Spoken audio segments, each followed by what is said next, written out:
important, but every November after this, because only all that we love is on the line.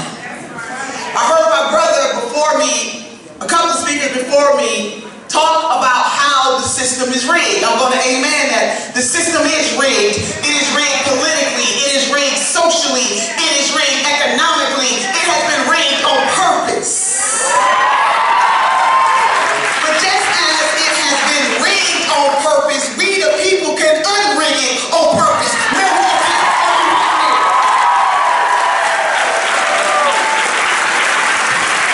because only all that we love is on the line. And I want you to understand this. See, this is not just about electing great elected officials. They are part of that equation. Congresswoman Gwen Moore, I got to shout my sister out.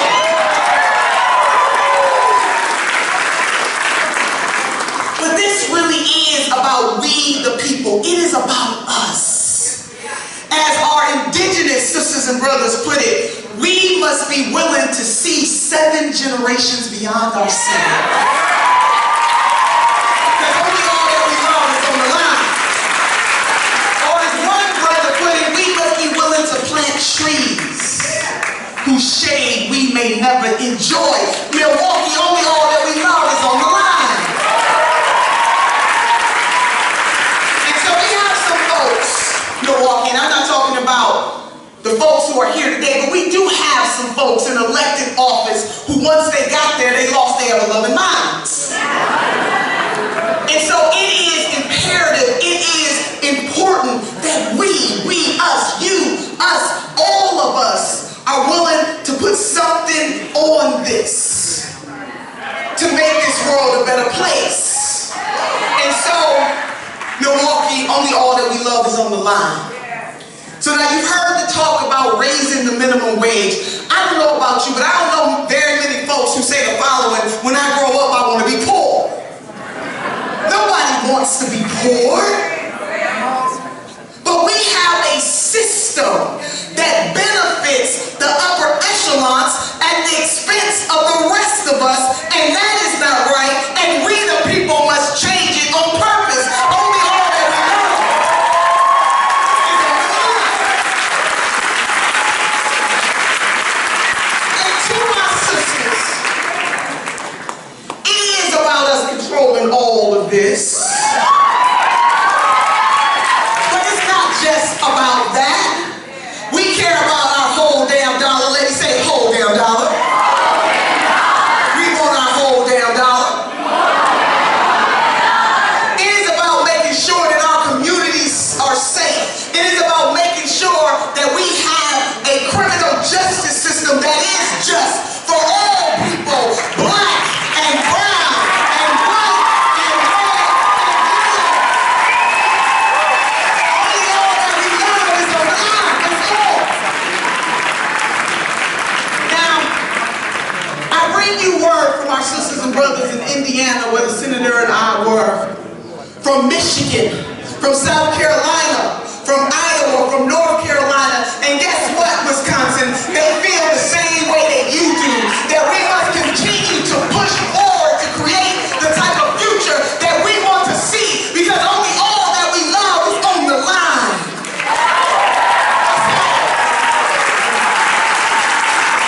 So it's on us. So Milwaukee, titles are good. They're real good. They get your phone calls returned. Titles are good, but purpose is better.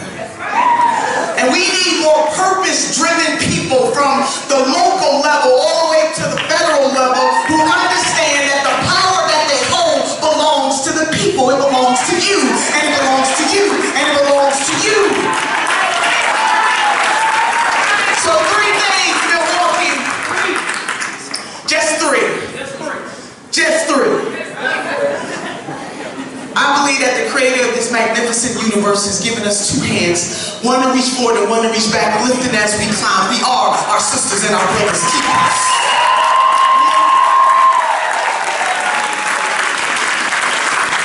Number 2, and most importantly, we cannot ask other folks to do more for us than we are willing to do for ourselves.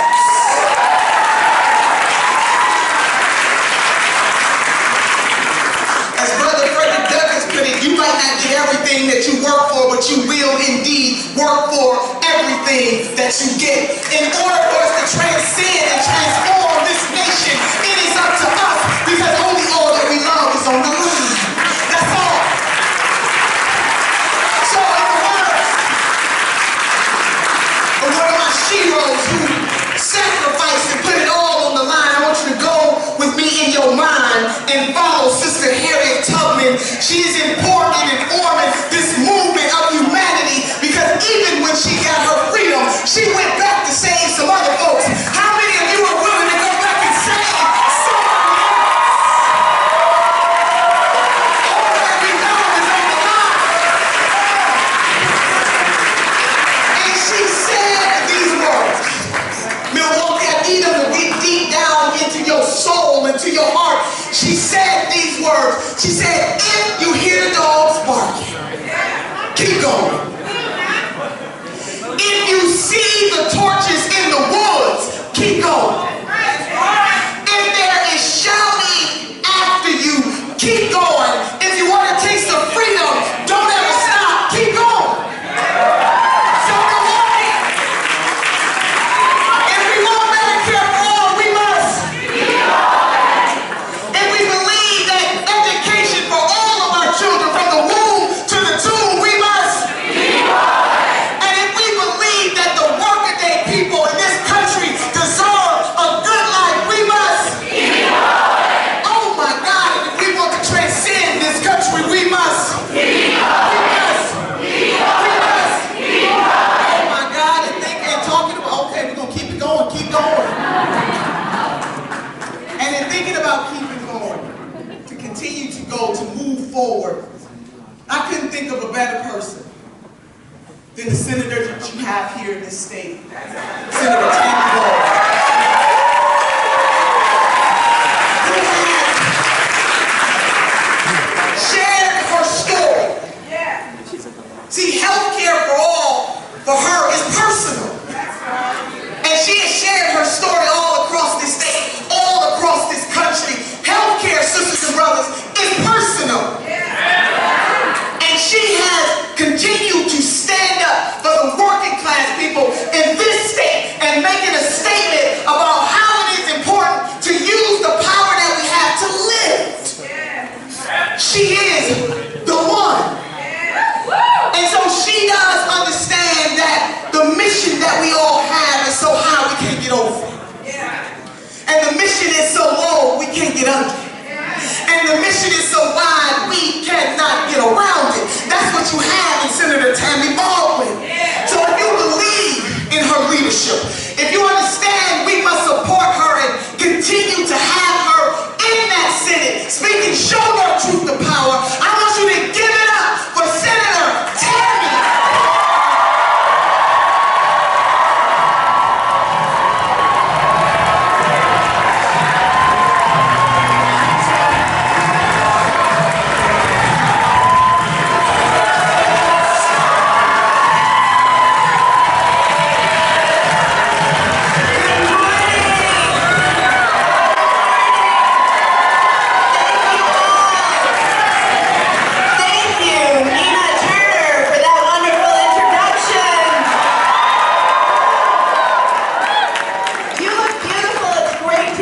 Here in Milwaukee. So, we have heard from some incredible speakers so far who have talked about the stakes the Wisconsinites face.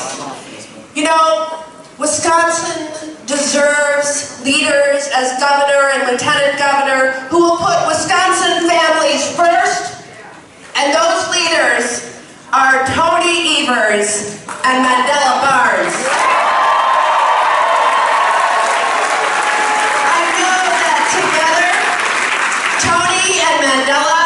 We'll fight for affordable health care, fix our crumbling roads, and fully fund education from early childhood through college.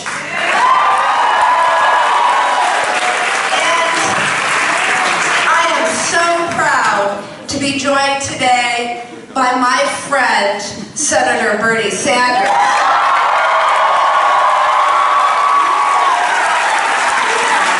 You know,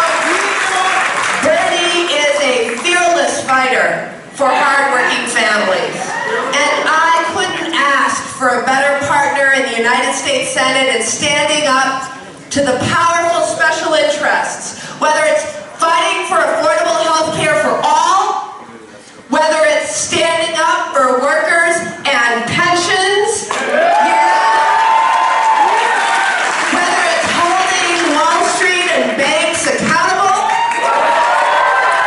or pushing for college affordability and reforms and taking on student loan debt.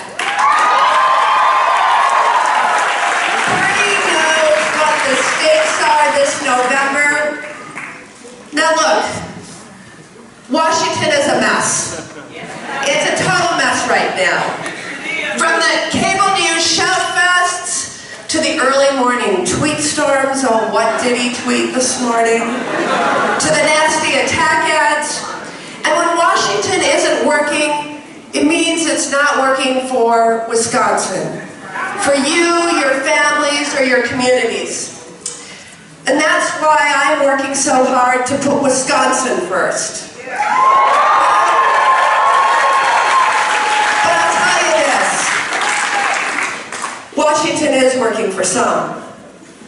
Washington is working pretty well for one group of folks, the powerful special interests. Time and time again, they call the shots to keep the system literally rigged in their favor. And to think they've now got their bought and paid for candidate in this election, my opponent, Leah Luckmeyer. Let's just take healthcare for example. Time after time, my opponent has backed efforts to gut protections for Wisconsinites with pre-existing health conditions. And frankly, if my opponent had been in the United States Senate last year, we would have seen her be the deciding vote to take people's health care away. But that's not all. Over her 16-year record as a politician in Wisconsin, she has consistently stood with the big insurance companies. She even opposed a bill that required insurance coverage for oral chemotherapy. Now, who does that? Who does that? I was not sent to Washington to take people's health care away.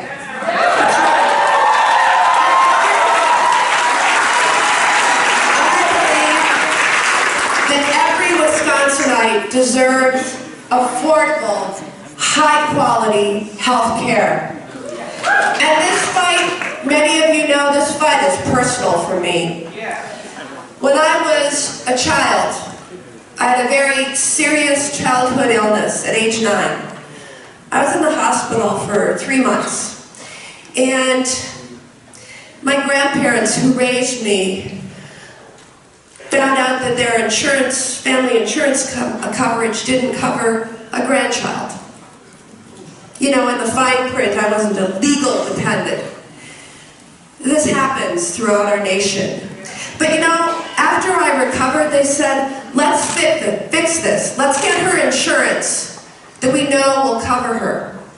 Well, I'll tell you, I wasn't a very attractive candidate for insurance after 3 months in the hospital because I had this label, child with a pre-existing health condition. You know, it's why I entered public service and why I fought so hard to make sure that no one is ever again denied coverage because of a pre-existing health condition.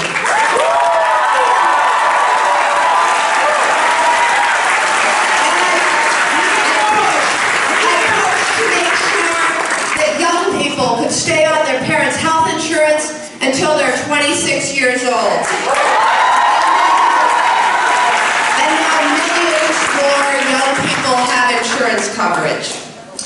You know, healthcare is on the ballot this year. And we can't let my opponent and her special interest friends take our healthcare away from us. That's right. But let's also look at another issue. That tax plan that special corporate interest pushed through Congress last year. You know, my opponent backed that plan where 83% of the benefits go to the top 1% of individuals and large multinational corporations on the corporate side. You know, it benefited companies like Exxon and Wells Fargo and drug manufacturers like Pfizer as if they weren't already having massive enough profits, right?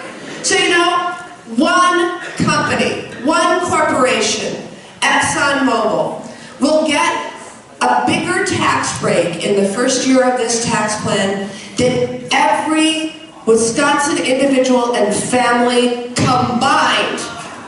Who? It makes no sense. Frankly, if that tax plan had said 83% of its benefits to hardworking families and middle-class families, it would have gotten my vote. But instead, my opponent only wants to reward her corporate interest friends. She wants to pay for this new tax law.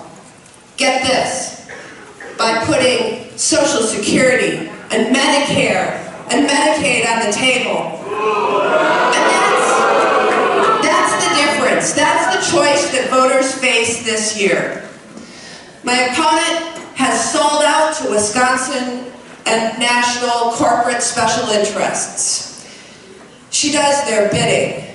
Meanwhile, I will stand up to anyone, whatever the cost, to do right by Wisconsin.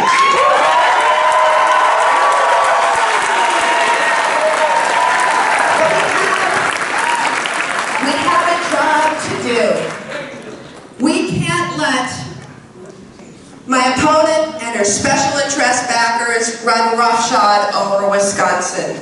We need to rise up and speak out and demand that Washington starts working for Wisconsin. And I need you all to be engaged in the remaining days of this fight. Each and every one of you can and will make a difference. And it's going to take all of us.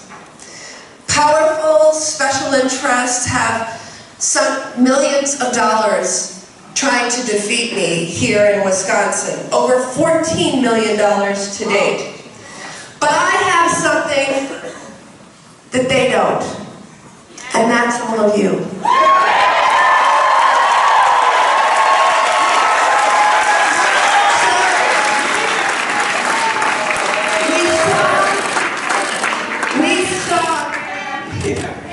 We saw in the healthcare fight the impact that you can have. You own that win. And that's what it's going to take to win this election. It's up to all of us to speak out. It's up to all of us to stand up. And it's up to all of us to vote. You have no need to wait until November 6th to cast your vote. Right on. And if you live in Milwaukee County, pull out your phones right now and type in www.tammybaldwin.com/early vote. And that's going to bring you to a site that tells you where you can early vote and when you can early vote. And including the fact that one of those early vote sites is right across the street. Which gives you no excuse not to love this rally and then go out and early vote. Now look, this is so critically important because while there are names of candidates on the ballot, there are also deeply personal issues on the ballot. Yes. Healthcare is on the ballot. Pensions are on the ballot.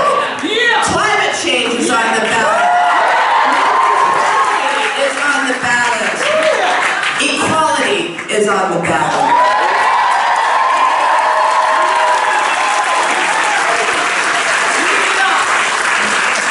I am so grateful. I want to remind you again that, yeah, those special interests have millions of dollars, millions and millions of dollars.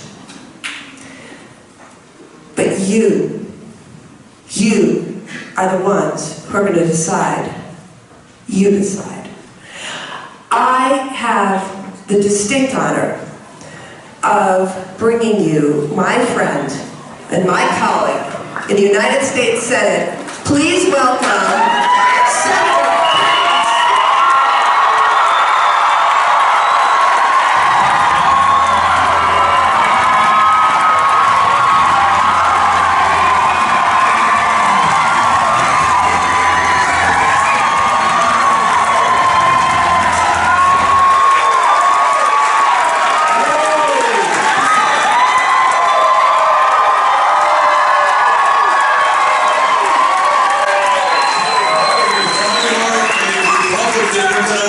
I would be very nervous.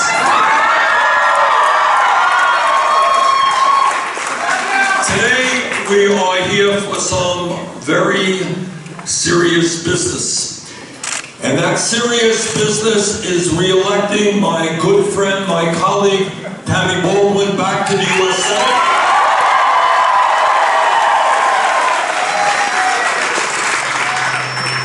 To tell Scott Walker it is time for him to depart and to elect Tony Evers as governor, to elect Mandela Barnes as lieutenant governor, to elect Randy Price as the congressman for the 1st congressional district, Glenmore back to Congress.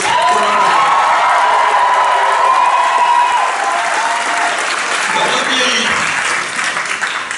give you a brief history of U.S. politics in recent years, because it ain't complicated. 4 years ago, in the United States of America, in our midterm elections, we had the lowest voter turnout since World War II. All right. Almost 2 out of 3 Americans did not vote. And the Koch brothers and the other billionaires spent an enormous amount of money, put money on TV running ugly ads against candidates like Tammy and others. And people say it's a midterm election, I don't have to vote, and they stayed home. And working people stayed home, lower income people stayed home, people of color stayed home, young people stayed home. Not this time.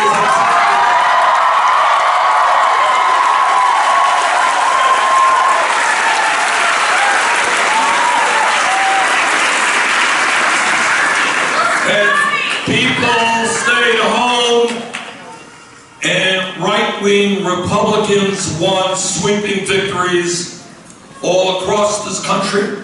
And the result is we now have right-wing leadership in the House of Representatives led by your very own Paul Ryan.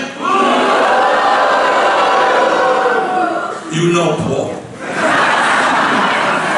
And in the Senate by Mitch McConnell. And that is what happens when people don't vote.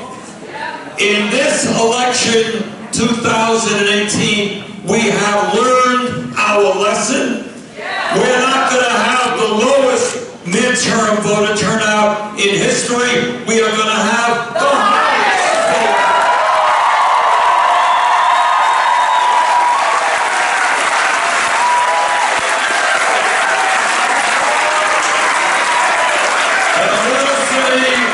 This is a wonderful turnout. I see people of all ages here. But I want to say a special word to the young people.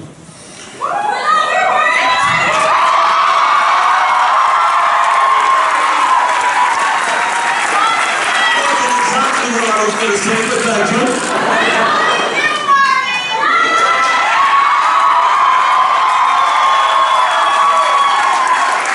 I want to say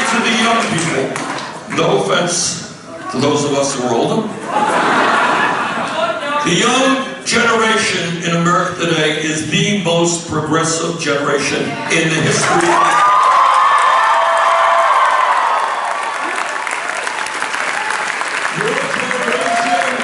your generation is the least sexist, the least racist, the least homophobic, the least bigoted generation in the history of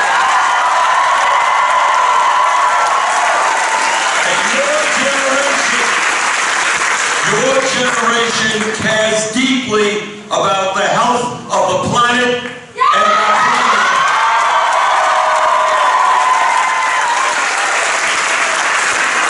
But all of that decency, all of that love, all of that concern doesn't mean anything if you don't come out to vote.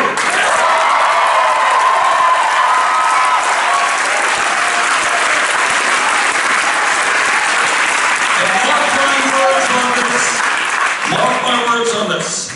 If the younger generation, people under 30, vote at the same level as the rest of the population, you will transform the United States.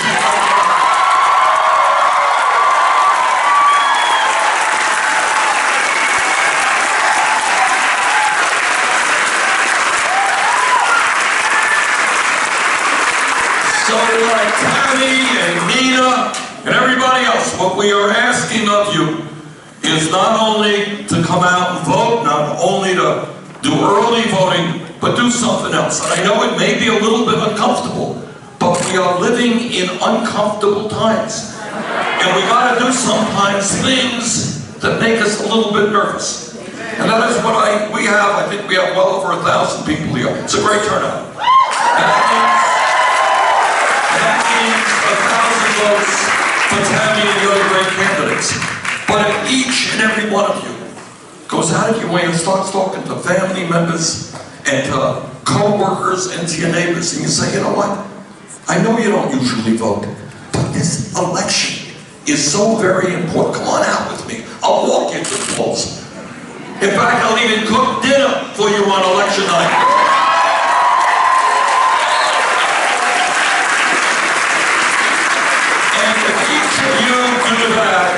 That 1,000 votes that I hear this afternoon suddenly becomes 4,000 votes. Harder for people to vote. I say to them, get out of politics and get another job.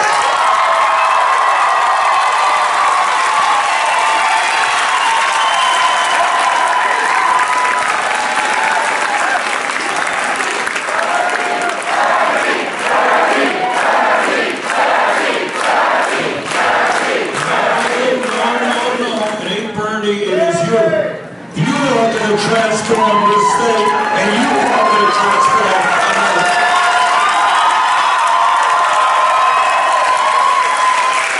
Because as you have heard me say a million times, real change not going to come from Tammy, not going to come from me. It is going to come from you.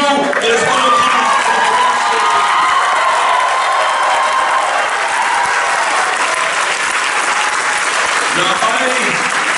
am more than painfully aware that Wisconsin in the general election voted for Donald Trump by a small majority. But I have the strong feeling that a lot of people who voted for Trump in 2016 did not know that he was a pathological liar. That he would say one thing and then do the very opposite. When Trump ran for office, some of you may recall that he told the people of Wisconsin and Vermont and America that he was going to provide health care to everybody. Remember that? Health care to everybody is what he said. But he became president, he helped lead the effort to repeal the Affordable Care Act and throw 32 million Americans off of the health care that they have. I want you to think about, just think for 1 second, what would have happened if by one vote Tammy and I had not helped defeat that horrible proposal. Think about your friends. Think about your friends and family members who are dealing with cancer, dealing with heart disease, dealing with diabetes, who suddenly would have lost their lifeline and their insurance. And think about how much suffering and death would have occurred.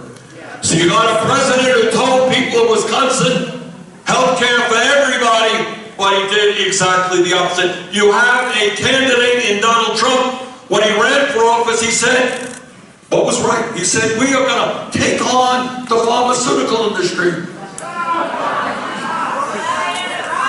We are going to take on the drug companies.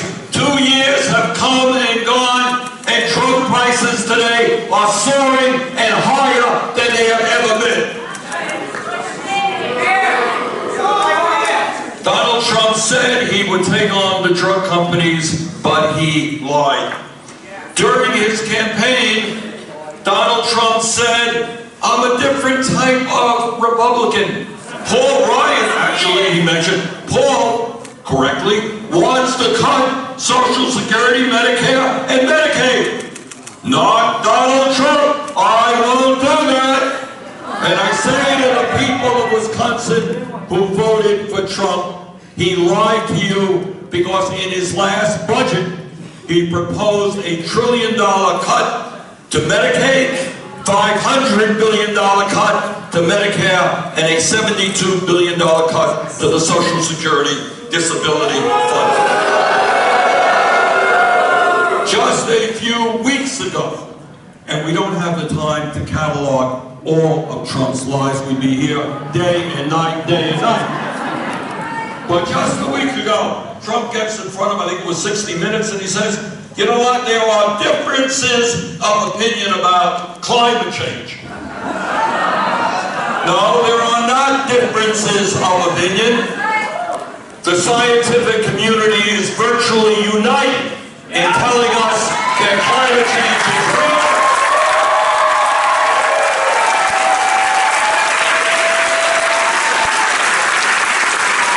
That it is caused by human activity, that it is already causing devastating harm in this country and around the world. And this is what they also said.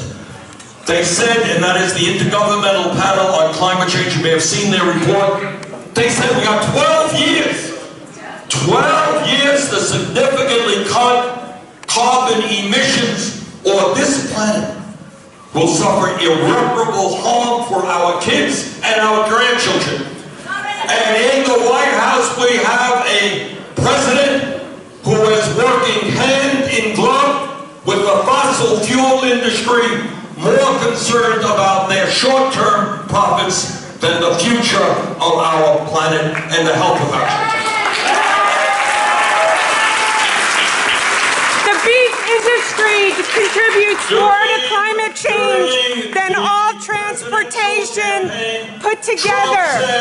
I know you care about animals. Bernie, I'm a progressive. What are you going to do to keep big agriculture out of politics? Big agriculture lobbies. Than any president in the history. Big agriculture is in the politician's pocket. Animal rights is a social justice issue. Animals are suffering by the billions. Please. Of the large banks on Wall Street. Trump, you are not taking on the establishment. You are part of the billionaire establishment.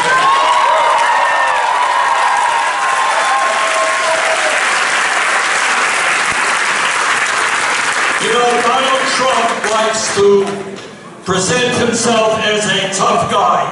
He is a very tough guy, when it comes to tearing babies out of the arms of their mothers on the southern border. But he is not such a tough guy when it comes to taking on Putin. He is a tough guy when it comes to cutting health care for children, not such a tough guy when it comes to the dictators in Saudi Arabia and their wives.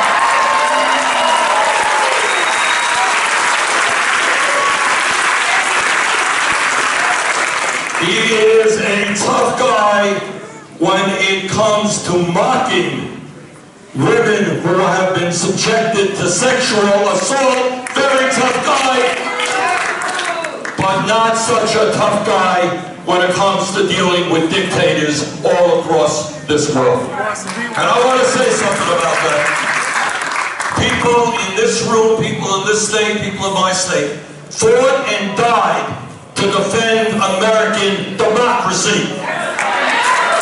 People fought and died for people's right to vote, for people's right to speak out, for a free media.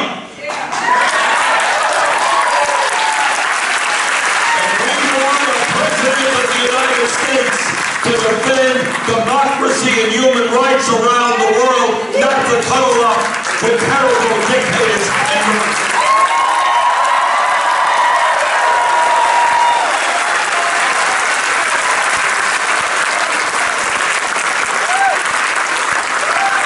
on a personal note, I want to thank the people of Wisconsin. Because when I ran for president in 2016, you were there.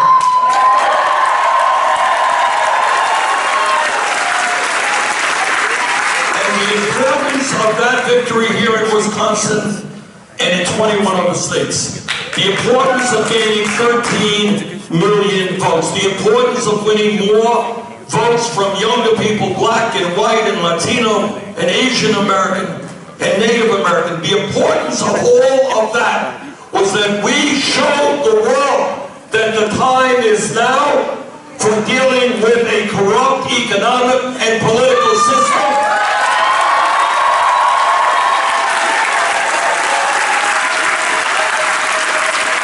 And that together the American people are prepared to stand up for economic, social, racial, and environmental justice.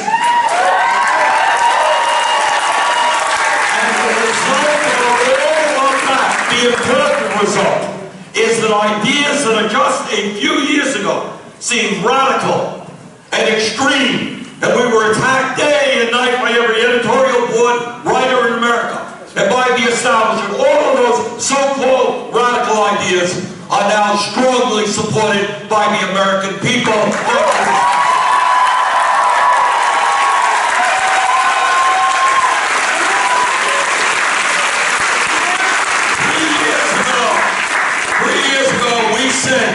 That in Wisconsin or Vermont in America, if you work 40 hours a week, you're not going to live in poverty.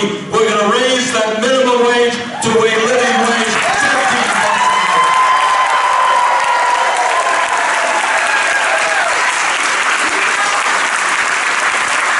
And just got all over America, cities and states.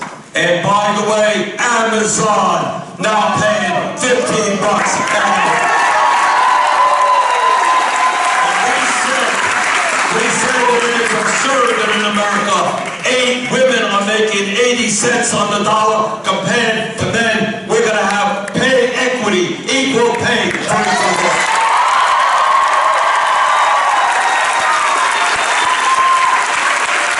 And we said that in this moment in history, all of our young people and people who are not so young have the right to get a higher education regardless of their income. And what we say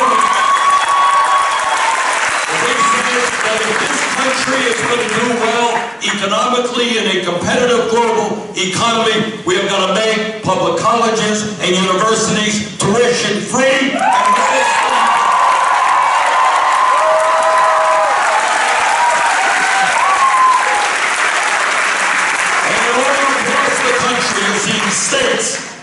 and communities moving in that direction.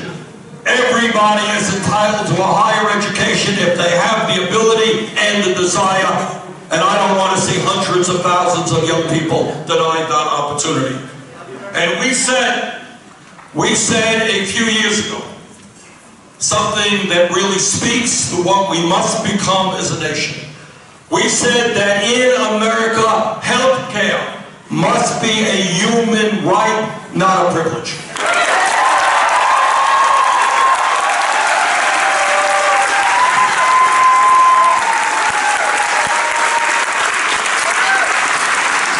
We said that there is something wrong about a dysfunctional healthcare system in which 30 million people have no health insurance, and many of you are underinsured. A system in which we pay the highest prices in the world for prescription drugs. A system which enables us to be the only major country on earth not to guarantee health care to all people.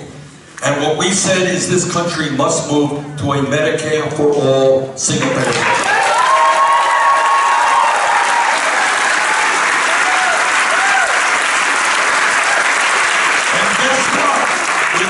Support, and with the support of a number of members of the Senate, the last poll that I saw on that issue has 70% of the American people supporting Medicare for all.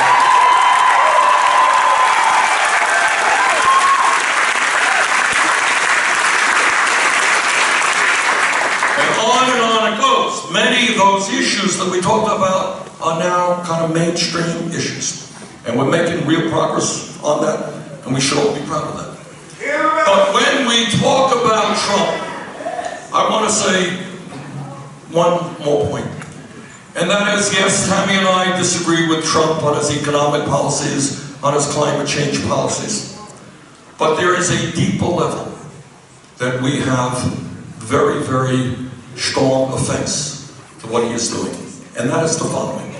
Throughout the history of this country, all of you know that good people have put their lives on the line to fight against all forms of discrimination. From the days of the first settlers coming here, we all know the terrible things that were done to Native Americans. We all know about the abomination of slavery and racism and segregation. We know that 100 years ago today, women in America did not have the right to vote. We know about all of the ugliness that was pushed on the LGBT community. We know about the religious bigotry, the prejudices against Catholics and Italians and Irish and Jews. We know all of that history. But we also know something else. That over those hundreds of years, good people, brave people, put their lives on the line to understand that we are a common humanity. That no matter where we were born, what the color of our skin is, what our sexual orientation may be, we are one people.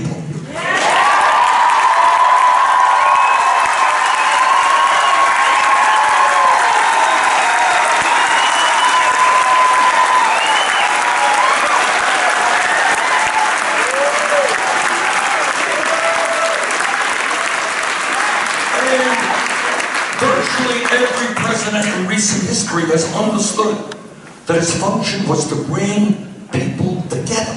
That's what you do when you're president of the United States. But now we have a president who, for cheap political reasons, thinks that he can win votes by dividing us up, by getting one group of people to hate another group. And I say this from the bottom of my heart to Donald Trump. This country has struggled with discrimination and racism and sexism and homophobia for too long. Mr. Trump, we are not going backwards, we are going forward.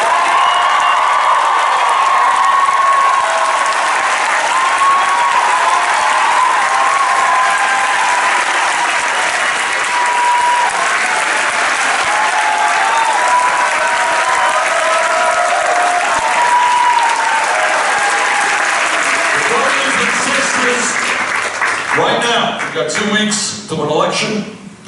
Let's do it. Let's tell Trump and his friends, tell Trump and Walker and all of these guys, that we want a government and an economy based on justice. We want a government and an economy that represents all of us and not the 1%. And we are going to begin the process of making that happen today and through tomorrow and the next day until November 6th.